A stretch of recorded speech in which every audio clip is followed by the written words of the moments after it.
We are going to go look at Jekyll Island. So, some people may have heard of Jekyll Island. Some may not have. So our island today is Jekyll Island. Let me get the coordinates up here for you. If I can do it.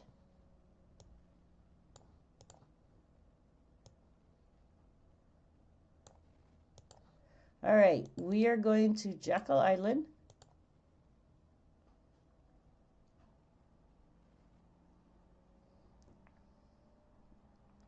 And this is Jekyll Island. Let me see. I think I want to put it on my other Google Earth.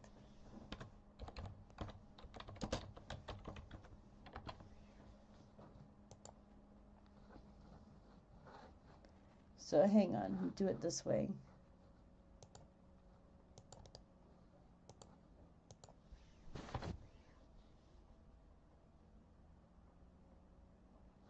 All right. We got it here. This is Jekyll Island.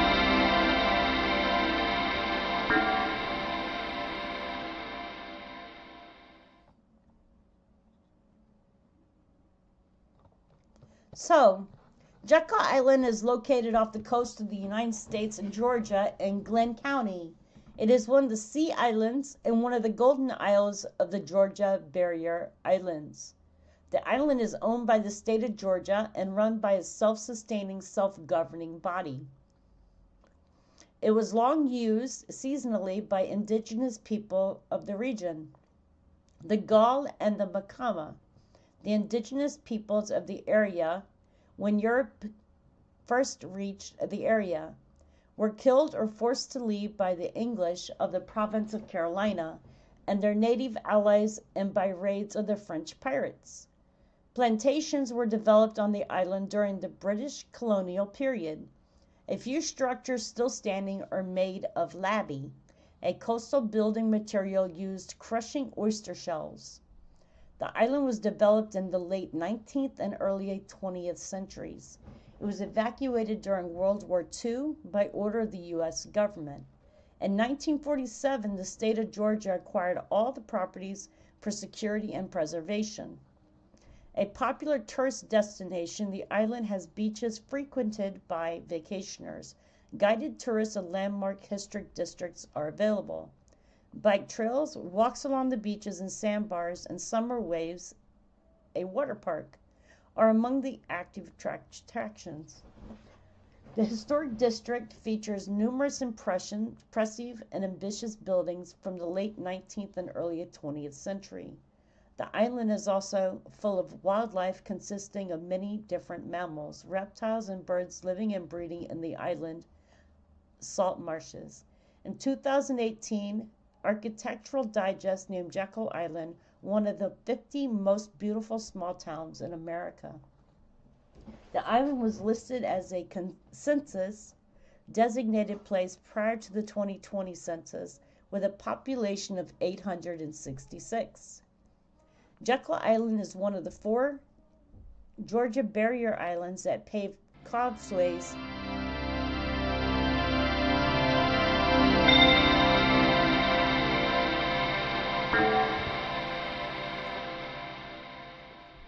that has a paved causeway to allow access to the mainland by car. It has 55,700 acres of land, including 4,400 acres of solid earth and 240-acre Jekyll Island Club Historic District. The rest is tidal marshlands, mostly on the island's western shore. The island measures about 7 miles wide, has 8 miles of wide flat beaches on its east shore, with sand packed hard enough for easy walking or biking, and boasts 20 miles of hiking trails. Like the other Golden Isles, Jekyll is made mostly of older Pleistocene landmass and smaller sections of younger Holocene land. The climate is humid, subtropical, with rainfall concentrated in the hottest months. The northern end of the island is a main area that has been affected by human development over the past few hundred years. earlier settlers and loggers who came onward afterwards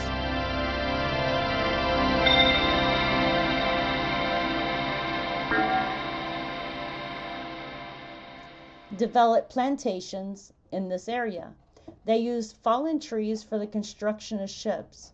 In the early 20th century, much of what was considered wild wilderness was developed into golf courses. A short winding road leads to a parking lot in one of the 3 picnic areas on the island. To the west is a vast marsh hammock and a view of Sydney Lanier Bridge. So I believe Sydney Lanier Bridge is right here. And this is Emmy Thompson Memorial Bridge.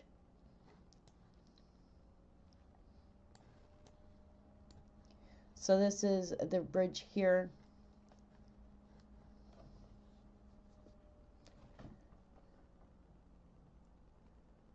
A 480-foot tall cable stay bridge on Highway 17. A large fishing pier extends northwest from the picnic area. To the east, a bridge crosses the Clam Creek in front of the inland marshland.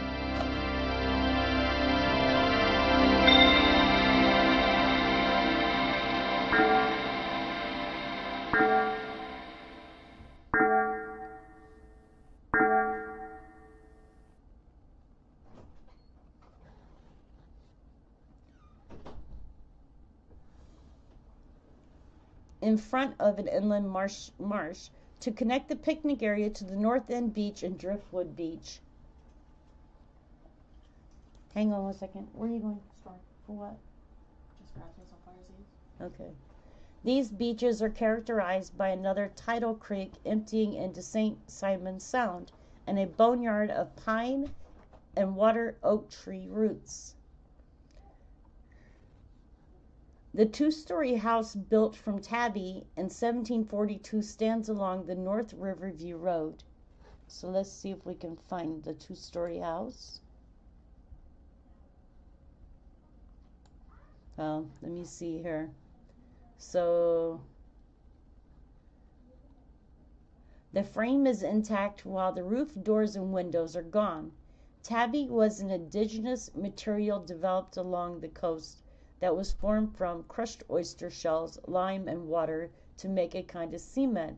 It is featured in several historic sea island structures dating back to the antebellum plantation area. So let me show you a picture of the house. So this is the house here. That's the tabby house.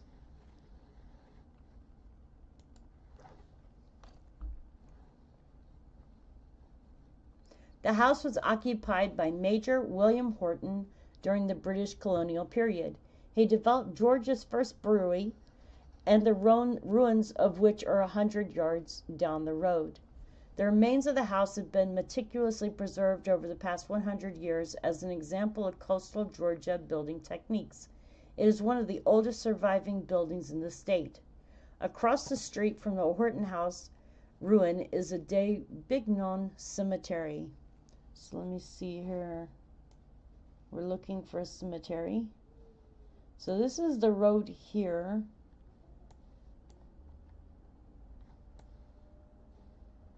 This is Jekyll Island Causeway.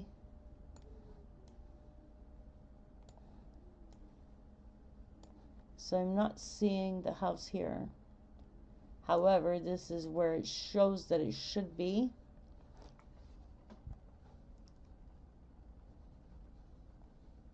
And hang on a minute. This is North Riverview Road. No, that's not. This is Riverview Road here. So it would be along here.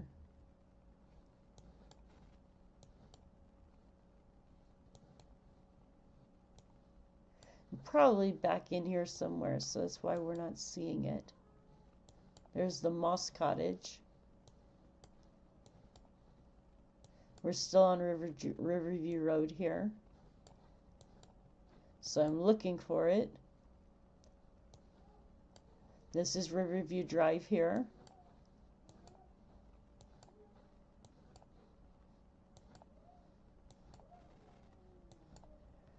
Depends on which one's north, I guess. There's the Horton House right here. This is the Horton House that we're talking about right here.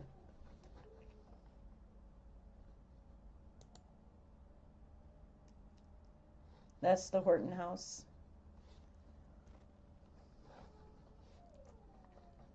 Okay, the house was occupied by Major William Horton during the British colonial period. He developed Georgia's first brewery, the ruins of which are 100 yards away down the road. The remains of the house have been meticulously preserved over the past 100 years as an example of coastal Georgia's building techniques. It is one of the oldest surviving buildings in the state. Across the street from the Horton House ruins is the Du Bignon Cemetery, which is over here. And you can see it on this side right here.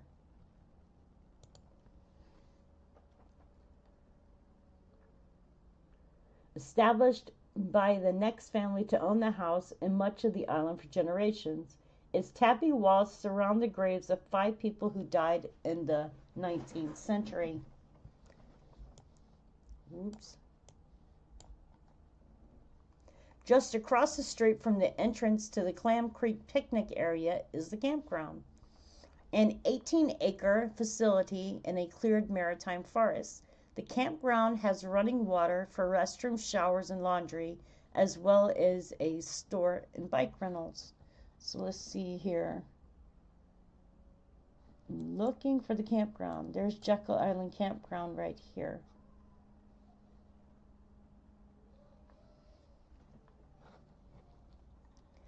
On the southern end of the island was virtually unused by settlers and visitors until the 19th century, when the Army installed a gun mount on the southern and during the Spanish-American War. The installation looked over St. Andrews Sound towards Little Cumberland. In the second half of the 20th century, homes and motels were built by the Jekyll Island Authority along the northern beaches of the island. The multiple parallel dunes on the southernmost tip are a result of sand from the eroding north beaches traveling southward and being deposited in a recurved spit. So let's see here. That's Clam Creek area. So we're going to this end of the island here. And this is Camp Jekyll, Georgia. This is Jekyll Point. We have houses here. This is where the gun mounts are, right here.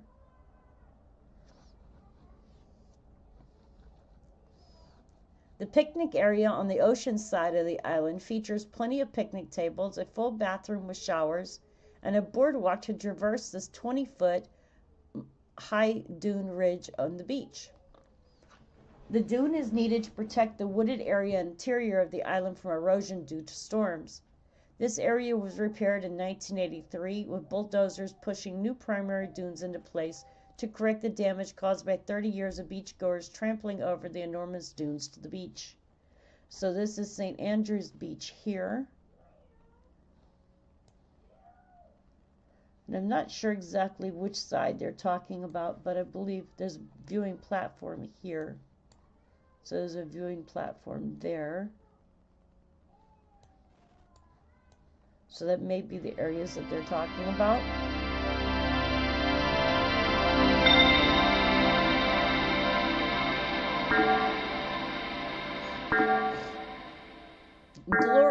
Glory Beach. Access to this beach is by way of a long boardwalk.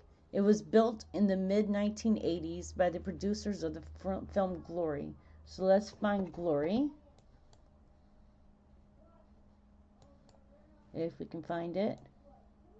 That's the fishing pier, Jekyll Island.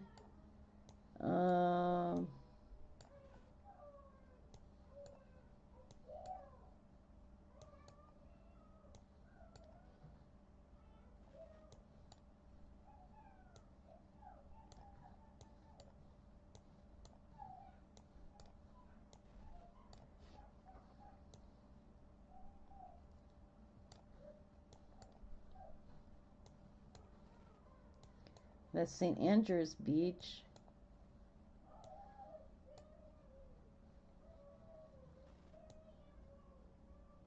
South Dunes Beach Park. There's the Ocean Club. Great Dunes Beach.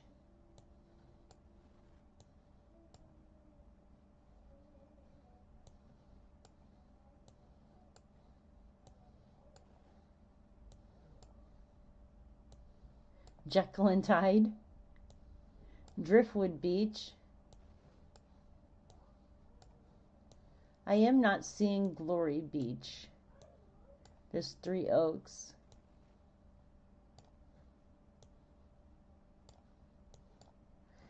Okay.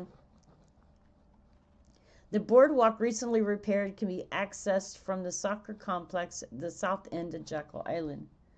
So soccer complex. This is the south end of Jekyll Island. There's the soccer complex. So maybe it was here. That says Glory Film Set. So that was right there. This is the soccer complex here. And this is the Glory Film Set. So this is Glory Beach, St. Andrews Beach.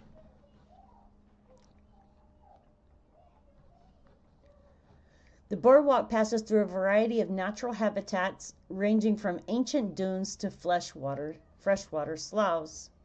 St. Andrews Picnic Area, this is St. Andrews here, is a picnic area on the intercoastal side of the island. So that would be over here. So this is St. Andrews Beach. And this is the picnic area here. It is the farthest point on the beach from Clam Island. The beach is very popular with fishing birds. Dolphins frequently feed here and travel through the area. They are visible when surfacing for air.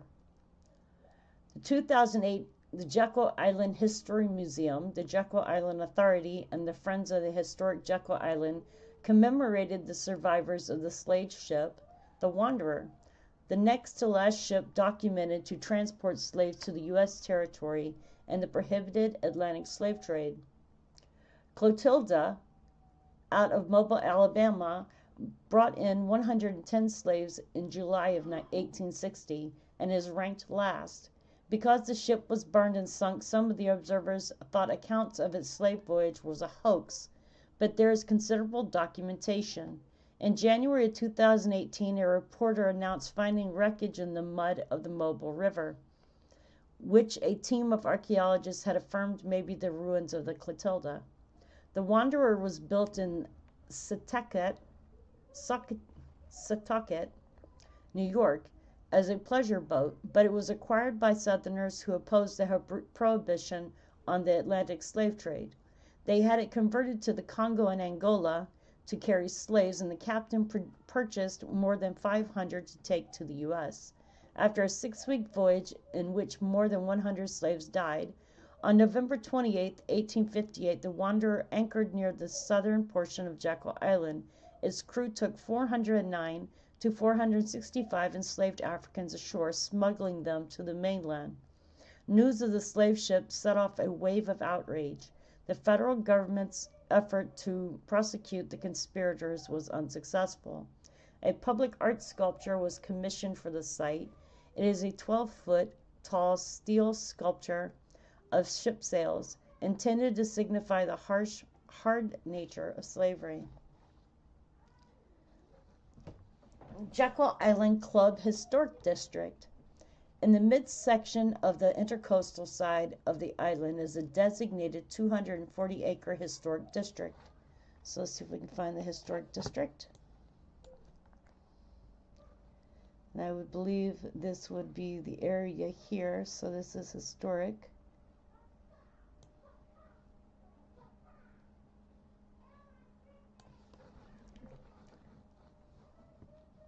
This includes most of the buildings erected in the Jekyll Island Club area. They have been carefully preserved. The centerpiece of the grounds is the largest Jekyll Island Club hotel. So let's see, Jekyll Island Club Hotel. Jekyll Ocean Club is here. Jekyll Island Convention Center is there. The Western Jekyll Island Beach Resort is here.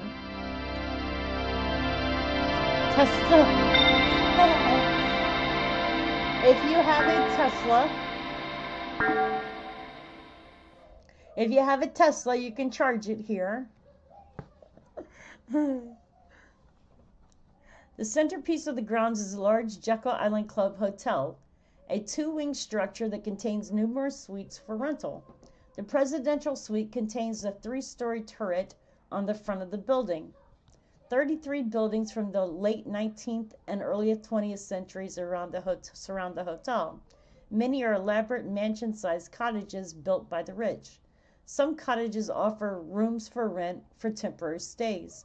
Others have been adapted for use as museums, art galleries, and bookstores. The hotel is listed in the National Register of Historic Places. The historic district itself has been listed as a National Historic Landmark District since 1978.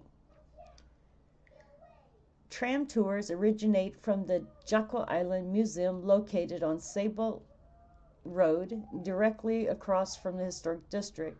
They run several times daily.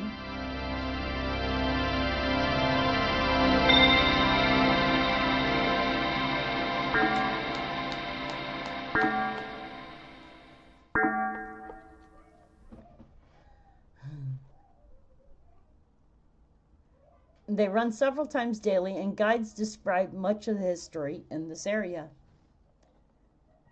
In the mid-second millennium, the island now known as Jekyll was near the border between Gaul people and Macama people.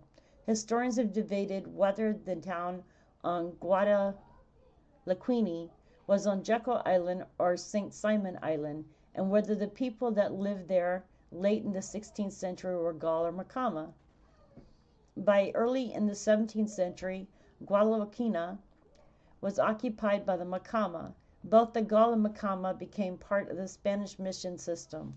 In the late 17th century, the Gaul and the Macama were driven out of what is now Georgia by attacks from French pirates and from native allies of the English in the province of Carolina. The survivors resettled in what is now Florida. The men used spears to take fish from the surrounding creeks. The women were experts at native vegetation, gathering nuts and fruit. They made a type of tea from the parched holly leaves. These settlers were said to also have cultivated the Three Sisters, squash and pumpkin, bean and corn, as well as sunflowers and tobacco that were used for many ritual purposes and celebrations. In 1510, explorers from Spain were the first to land on Jekyll Island, naming it Isla de Balenas, or Whale Island. Later, Juan Ponce de Leon was appointed as the civil governor of this and Spain's other claimed North American territories. In 1562, French explorer Jean Ribault claimed the island for France and renamed it Ile de la Somni. Ribault later surrendered to the Spanish and was executed. The two countries engaged in competition and armed confrontations along Georgia and Florida coasts. After his army swiftly defeated the French, Philip II of Spain immediately had a colony established on Jekyll. More brief conflicts between these two countries along the coastline followed. Spanish priests established missions intending to convert Native Americans to Christianity. No mission is known to have been established on Jekyll. However, the Spanish influenced the island from their mission on St. Simon's Island. After the Westo invasion on the mainland, they began destroying the missions and slaying the Spanish priests, traveling south along the coast. They spared Father Xander de Villa on Jekyll, keeping him as a slave. He was later released to the Spanish in a prisoner exchange. In 1663 to 1665, England established grants to land stretching southward from their Jamestown colony to an area below St. Augustine, Florida. The English allied with the Cherokee people, Creek people, and Yucti tribe. They armed the warriors, ordering them to raid the Spanish and Muskogean settlements on Jekyll in 1861 to 1863. By 1702, the English had driven the Spanish from the entire area. General James Oglethorpe established Georgia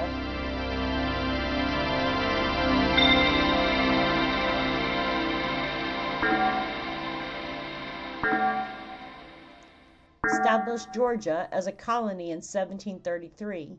He renamed the island in honor of his friend Joseph Jekyll, who had contributed £600 towards the founding of the colony. For many years, including the club era, the island was spelled as Jekyll. The Georgia legislature in 1929 passed legislation to correct the spelling to Jekyll. So the first way they spelled it was Jekyll, and it was corrected to be spelled Jekyll, as used by the former sponsor of the colony. In the late 1730s, General Oglethorpe appointed William Horton to set up a military post in the area to protect Fort Frederica on St. Simon Island. By 1738, Horton had set up a permanent residence on Jekyll Island near what is called the Dubignon Creek. So let me see, where's the Dubignon Creek?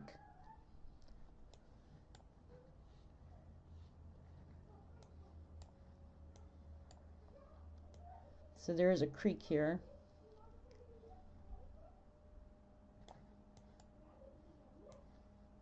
Well, I know that the Horton house is over here.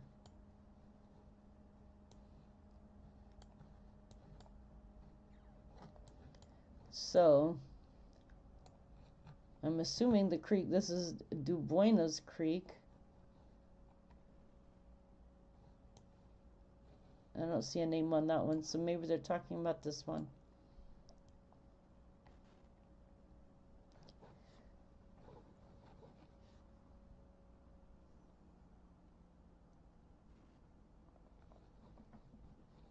Okay, so he set up a permanent residence on Jekyll Island near what is called Dubignon Creek. At his residence, Horton established a plantation that was able to supply the population at Frederica with beef and corn.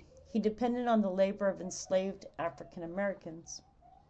Horton continued to develop his property on Jekyll Island. In 1742, his house was destroyed during Spanish attacks, but he had it rebuilt. He developed the cultivation of new experimental crops on his plantation, including barley and indigo. Horton had his house and outbuildings reconstructed after the attacks using indigenous materials, tabby, a mixture of lime, crushed oyster shells, and water. This strong building material has withstood the test of time throughout the Sea Islands. The external structure of William Horton's two-story house built from tabby is one of the two remaining two-story colonial-era structures in the state of Georgia. William Horton died in 1748 to 1749. His property on Jekyll passed through many hands just before the year of 1800. Christopher Dubignon acquired all of the property of the island. Christopher Dubignon and his family arrived here from France in 1792 as refugees from the violence of the French Revolution against the elite. Dubignon developed a prosperous plantation based on African slavery. After he died in 1825, his son Henry Charles Dubignon inherited the property. Under the new ownership of Henry Charles, the plantation continued to prosper as evidenced in the 1850 census. On November 28, 1858, 50 years after the importation of slaves to the United States was prohibited, the ship the Wanderer landed on Jekyll Island with 465 slaves. This was the next to last successful shipment of slaves to American soil from Africa. By 1860, the plantation on Jekyll had declined in productivity as the markets had changed and the soil became exhausted. By 1862, when Union Army troops arrived, the Dubignon plantation was completely deserted. After the American Civil War ended, the Dubignon family returned to the island. Henry Charles divided the island among his 4 children. In 1875, Jean Eugene Dubignon, a nephew, became owner of property on the island. He inherited the southern third of the island from his father and intended to build a house. D'Aubignon purchased the rest of the island from his siblings, and with the help of his brother-in-law, Newton Finney, and an investor.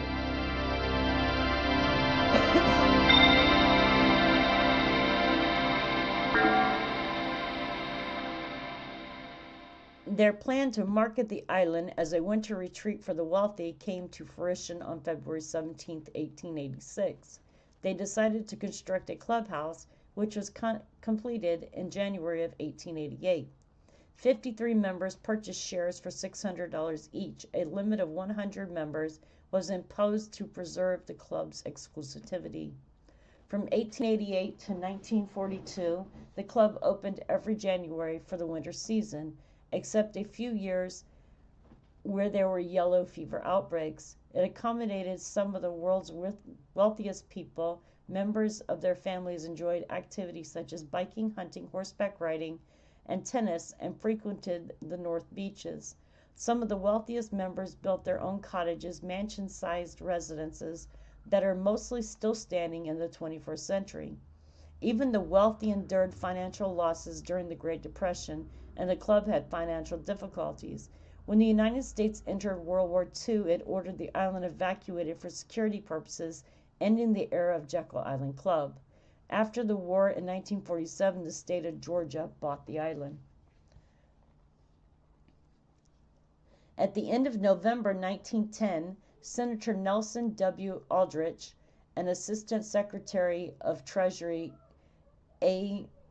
Piatt Andrew invited 5 of the county's leading financiers, Frank Vanderlip, Henry P. Davison, Arthur Shelton, Benjamin Strong, and Paul Warburg, to a private meeting on Jekyll Island Club to develop recommendations for the central banking system that could respond to financial panics like the Panic of 1907.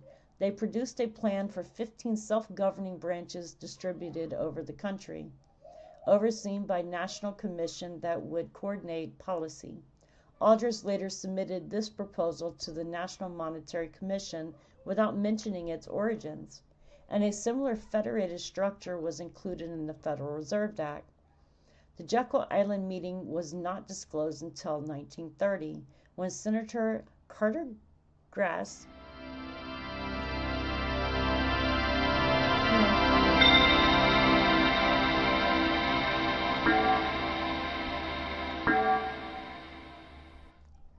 Okay, let me read that again. The Jekyll Island meeting was not disclosed until 1930, when Senator Carter Glass's claims of credit for the Federal Reserve structure prompted rebuttals from Warburg and other banking experts.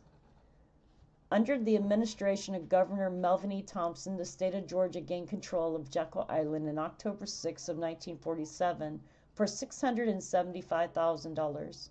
The island was initially managed as part of the state park system.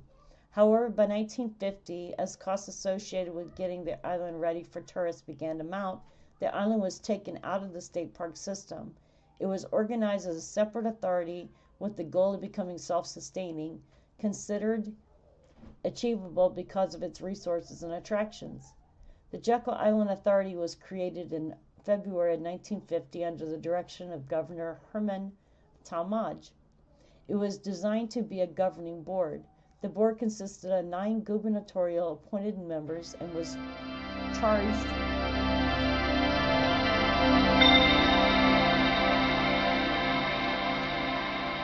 with the operation and care of the island.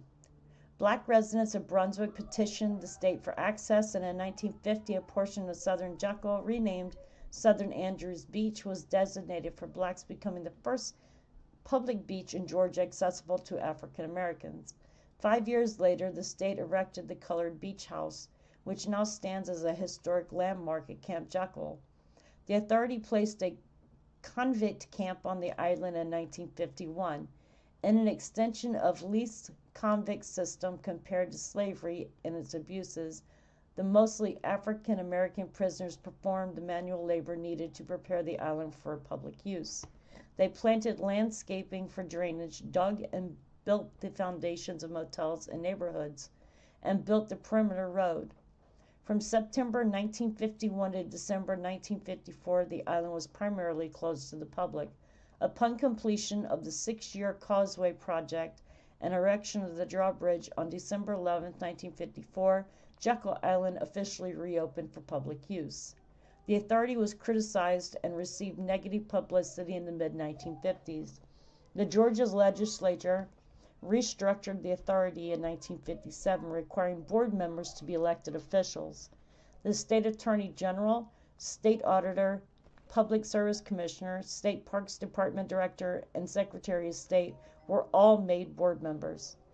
In the next decade, the authority directed development of motels, houses, and convention center, and a shopping center, as well as the towns at the entrance of the causeway. In the 1970s, the authority began renovating the historic cottages and club hotel in the historic district. During the 1980s, it supervised the construction of the bike paths and reopening of the clubhouse in December of 1987. The legislature reorganized the board membership in 1970s and 1980s. Now it consisted of a commissioner of Georgia Department of Natural Resources and 8 citizens of the state. Some of the later construction projects have included a soccer complex, the Jekyll Island Tennis Center, gaining historic district status and designation as a Natural Historic Landmark in 1978.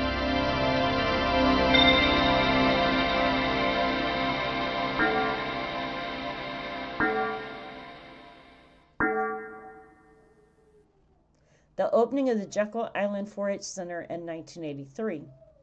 More recently, the authority completed the Georgia Sea Turtle Center. The Georgia Sea Turtle Center aims to rehabilitate and return the cold nature, cold stunned, and other wounded turtles. The primary species impacted by cold stunning is a critically endangered Kemp Ridley sea turtle. Due to an increasing number of competitive sites, the island has suffered declining numbers of visitors since the late 20th century. In 2006, the authority planned to revitalize the island. In 2007, it selected Linger Longer Communities through a competitive process as its private partner to redevelop a portion of the island. After a year of planning and hosting public forums throughout the state of Georgia, the authority and Linger Longer developed a revitalization plan. It included a renovated convention center with construction of mixed-use public beach.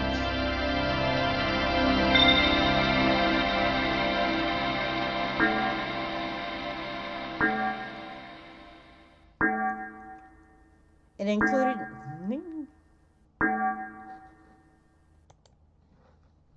5.2. Ethiopia, 10 kilometers deep. So we've had another earthquake in Ethiopia.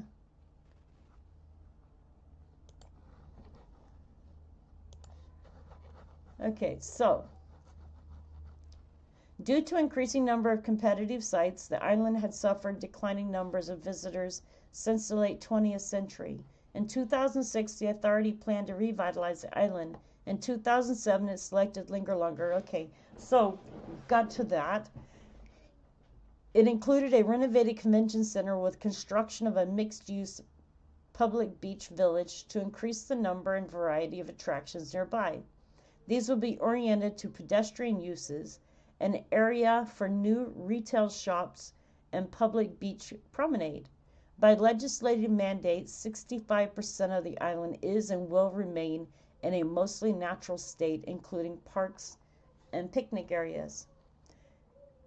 A once-per-day toll has been charged for several decades to enter Jekyll Island.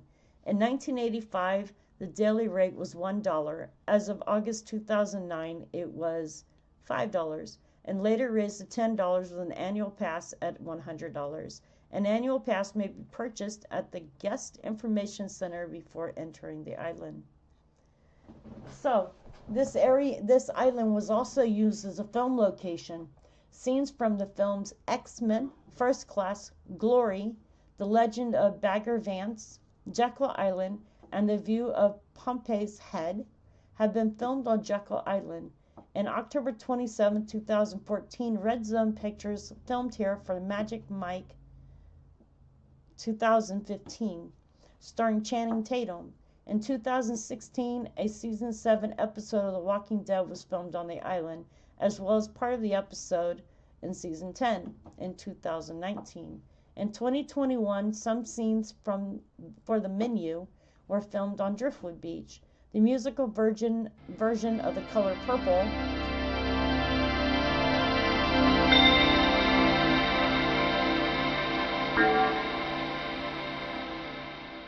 The musical version of The Color Purple 2023 shot several scenes on Driftwood Beach in March of 2022. Anyways, you guys, I hope that you've enjoyed this update of the island.